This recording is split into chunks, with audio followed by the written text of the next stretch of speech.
L'actuel ministre de la Justice de la RDC, Alexis Tambwe Mwamba, avait sûrement déjà rangé au placard et dans les oubliettes de l'histoire ce crime odieux qu'il commit en 1998, il y a 20 ans, en bombardant à Kindu un avion civil. Alors qu'il échappe momentanément à la pluie des sanctions de l'Union européenne, il a été rattrapé par son passé peu glorieux, par une plainte sur ce fait déposée devant la justice belge. Un juge bruxellois en est déjà en charge. Le tout-puissant ministre devrait cette fois faire face à une justice qu'il ne saura instrumentaliser. Le ministre RD congolais de la Justice, par ailleurs visé par une enquête en Belgique. Les faits remontent à la deuxième guerre du Congo, c'était il y a pratiquement 20 ans. Il avait revendiqué un tir de missile sur un avion dans l'est du pays.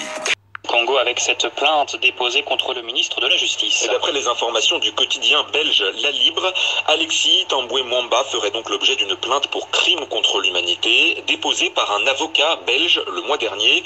Les faits reprochés à l'actuel ministre de la Justice ont bientôt 20 ans. Ils remontent à 1998. La deuxième guerre du Congo fait alors rage et le 10 octobre, un avion est abattu par les rebelles du RCD. Alexis Tambwe Mwamba était à l'époque l'un des responsables de ce groupe rebelle et sur les ondes de RFI, il avait revendiqué cette attaque. Retour sur les faits avec Carole Valade. Nous sommes en 1998, dans l'est de la RDC, et la seconde guerre du Congo fait rage.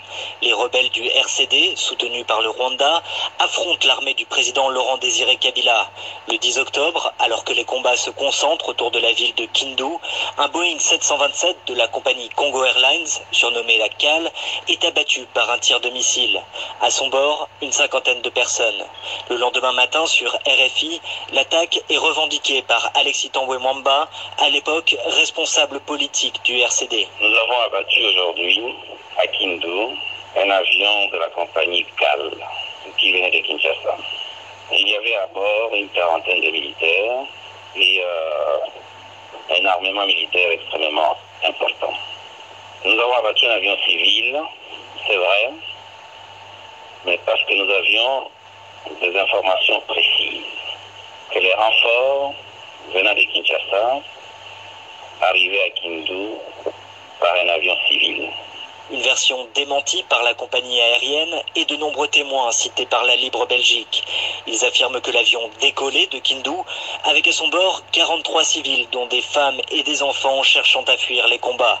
Aujourd'hui, Alexis Tambwe Mwamba est ministre de la Justice en RDC. Il aurait séjourné ces derniers jours en Belgique mais n'était pas joignable hier soir pour réagir à l'ouverture de cette enquête. Carole Valade. L'on devrait rappeler que Alexis Tambwe Mwamba est également poursuivi par une juridiction américaine sur un autre dossier de torture, les taux ne faisant que se resserrer. L'on comprend par tout ceci que le temps de l'impunité est bel et bien révolu, et que tous ceux qui instrumentalisent l'appareil judiciaire et d'autres services de l'État devraient un jour en répondre. En attendant, la question est, à qui le prochain tour ?